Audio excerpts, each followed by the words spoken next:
Hello. How wonderful to be here in this situation. And welcome, everyone. It's great to see you here. And when I see you here, of course, I don't mean literally. I mean that metaphorically. And I suppose if I was sufficiently clairvoyant, I could see everyone. And so let's begin our time together. I reckon let's see how it goes, but maybe 10, 15, 20 minutes, just however long feels right. So let's take the opportunity of this extraordinary technology to tune in and just spend a moment just being together, imagining that we're in a sacred grove. It's as if we've come into a clearing and we're together, and there are people from all over the world together in this moment. And so this is a moment to connect with our deep inner selves, with the reality that is beyond this technology, beyond the machines we're sitting in front of, a reality that is far deeper and more mysterious.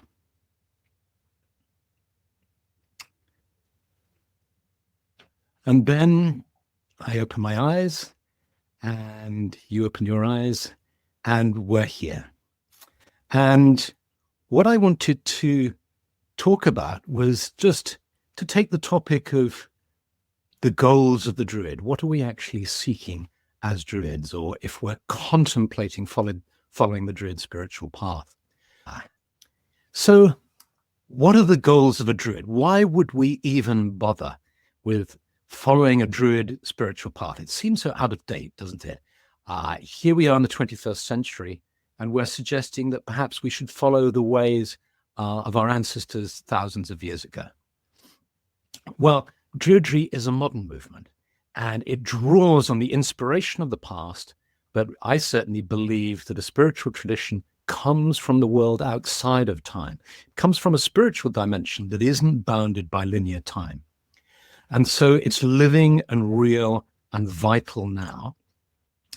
And the goals that we in the Order of Bards, Ovates and Druids set for ourselves is a threefold goal of love, wisdom, and creativity. Now, this isn't set in stone. You could choose other goals for why you follow the Druid path, but this is a suggestion. Love, wisdom, creativity. Why love? Well, love is at the heart of the mystical experience. When you have profound spiritual experiences, one of the characteristics of these experiences is a profound sense of love for all of life, a sense of unity, a sense of oneness, and a sense of love. So I think at the heart of the spiritual life is a belief, an understanding, a position that says, this is the bottom line. This is at the heart of life. Love. Oh, I'm seeing hello from Poland and Somerset and Lincoln, Nebraska, and Alabama, North Devon, Merseyside, Dordrecht in Holland. Fantastic. So yes, love is at the heart of things. And in fact, do you know something really interesting? For 20 years, when at the Druid camps that we held, which have become a whole load of camps now all over the place in Oban, I remember after 5 or 6 years asking everybody at the camp why they were there. And I figured they would say they were with us. They had all come together at the camp because they wanted to learn about Druidry, and they wanted to be close to nature, sleeping out in tents, close to nature. But you know what 99.9% of people said? They said they were there for community. They were there for each other. They wanted that sense of community. And I think that's why we need to embrace these new forms of technology and communication. It's very easy for us to be dismissive about them. There are so many demands made on our time and our attention. It's easy to see the internet as yet another drain on our energies. But it's neutral, of course. And when used in the right way, I think it can really bring us together. And that's the spirit in which I'm using it now, so that we're all coming together. I'm not holding forth like some guru giving you the truth from on high. I'm sharing suggestions, insights, my understanding, and I'll be really interested to hear your insights and understanding too. So at the heart of this love of community and this need for simply love. And there's a way in which many of you may have got what we call the love poster in the office. It goes out with the introductory pack of the course, and it says something like Druid's love. And then it just lists all the things that we love, the ancestors, the natural world, and so on. And this, what we believe, I think, is in following the Druid way, this fosters and nurtures that flame of love that exists in the hearts of us all. Now, the other goal that we suggest is spirituality, is creativity. And this is, I think, a rather interesting aspect of the spiritual path. I'm familiar with quite a lot of different spiritual traditions and paths, and whilst many of them foster creativity, and of course, tremendous works of art come from the Christian tradition, all the major religions and minor religions, they foster extraordinary sacred art and music and so on. But I think Druidry is unusual in that one of its goals is specifically, overtly enhancing our creativity. It says we are here on this planet not to figure out how to get away from the planet, to ascend to higher realms, but we're here for a reason.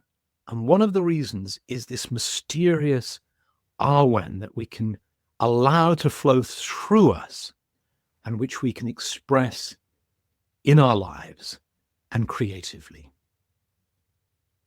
And you know, of course, that we interpret creativity in its widest sense. It's not that you have to be a Picasso or a Mozart in order to be deemed creative. We can be creative in the way we relate to our friends, in the way we treat our children, in the way we run our household. We can keep creative in 1,000 ways.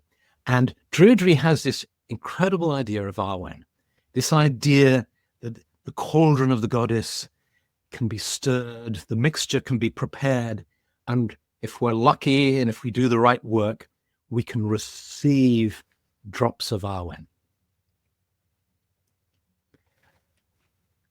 And now, the third goal. We have love, we have creativity, this wonderful way in which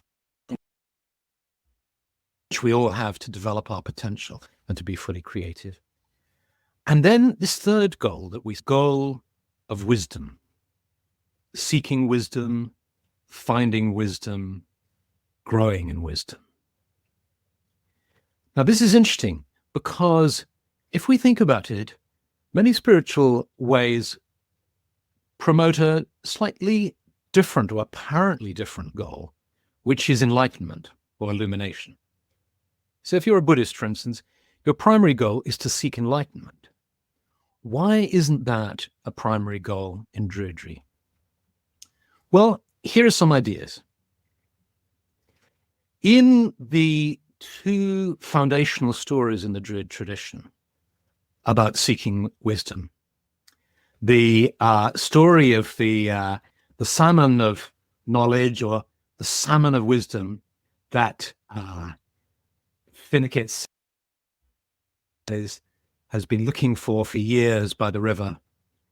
And then the young boy, Finn McCool, comes along and he manages to catch the salmon.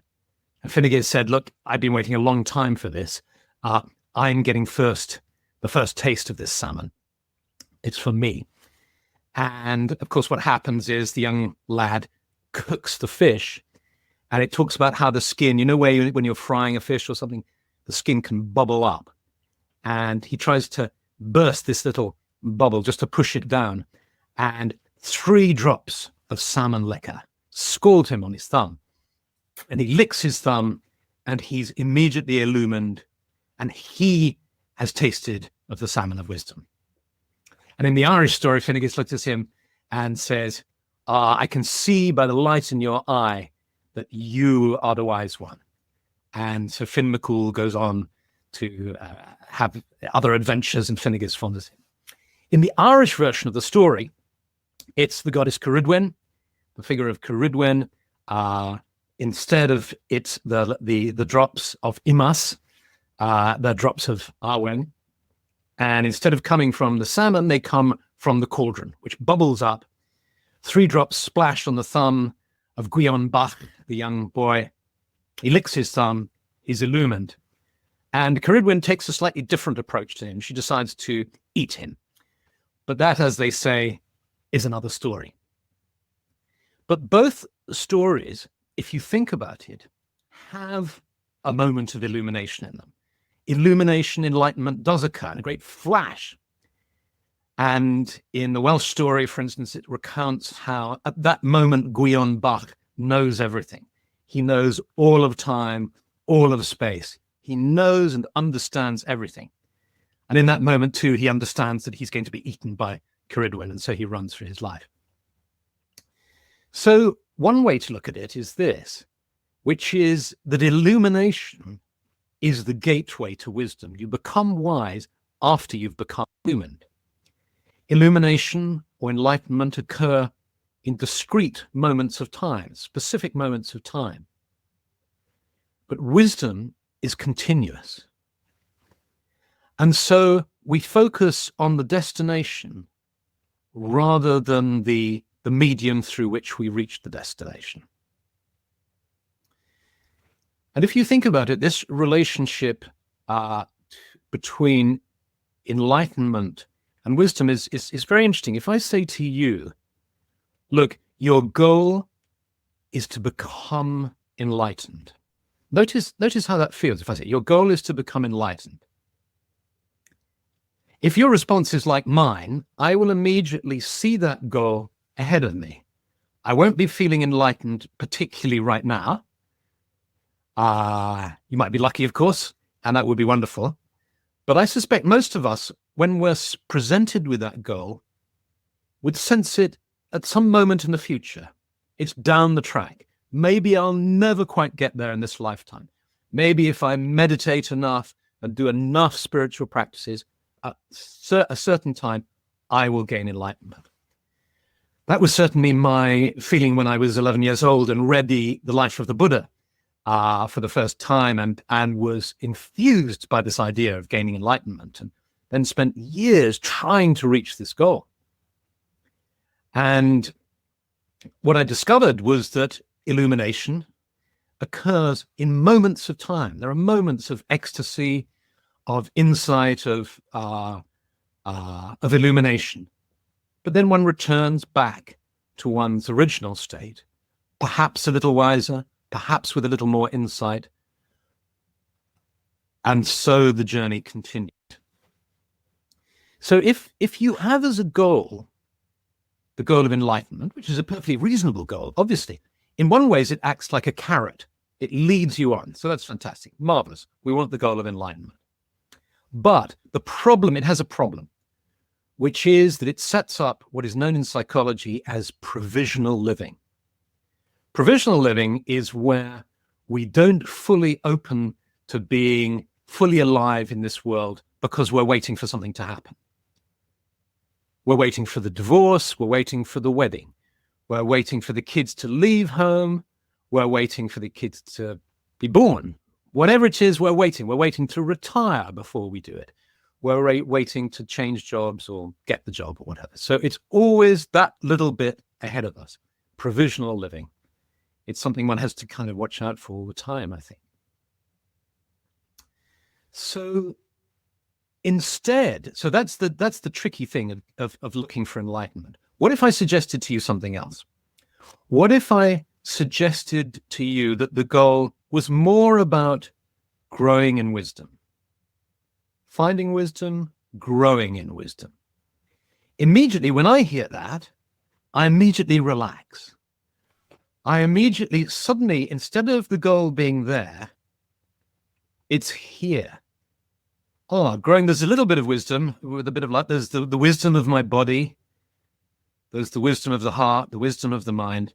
It may not be a lot, but I can plant seeds and I can let it grow. Immediately, to me, what happens is I get images related to plants, actually, in agriculture. It's organic, growing, harvesting, It's a much gentler, perhaps it's a more yin, if we want to look at it in those terms, a more yin way of expressing this idea. Whereas enlightenment is more yang, perhaps, going for it, getting to the top of the mountain. And so this, I would suggest, is why we stress the search for wisdom, not or the work of gaining illumination or enlightenment. It's there in the stories. But the real goal, I would suggest, is wisdom. And that is encapsulated in the very word druid. You know, the way it's made from these two syllables, dru and id. Dru meaning coming from all sorts of Proto-Indo-European roots for a tree, specifically probably an oak tree, or possibly the term steadfast. So the two etymologies, at least, the tree, the oak tree, steadfast. And then id, from which we get the words like wisdom and witness and yes, wisdom, knowledge. So a druid is one with knowledge of the oak, a knower of the oak, a wood sage, a forest sage, somebody who is a wise person of nature. So I see I've been talking for 18 minutes, and I think that's probably enough. You know those statistics you read about how we only retain a very small amount of information, and if you give it a long talk, I don't know, 80% of it gets forgotten. So I reckon I shouldn't talk anymore.